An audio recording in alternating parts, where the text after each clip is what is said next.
Good morning at nagbabalik tayo mga kalapatid sa ating minilop sa ilang araw natin o ilang linggo natin hindi pag-upload ng video mga kalapatids. At ito nga, meron tayong pagbabagong konti sa ating minilop. Medyo naguluhan na, diba? Last month nga ito, inayos ko yung bubong.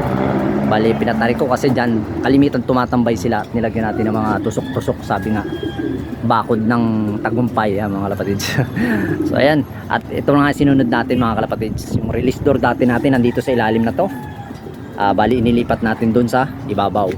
So ang problema ko ngayon, naninibago ang ating mga warrior mga kalapatids, naninibago na pumasok doon. Pero ganun pa man malalaman yung talino ng ating mga warrior.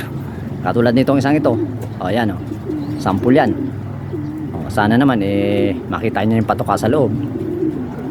Bago siya mga kalapatids. So yun na, yun ang problema natin. Kailangan nating sanayin sila na ganun. Yan katulad yan.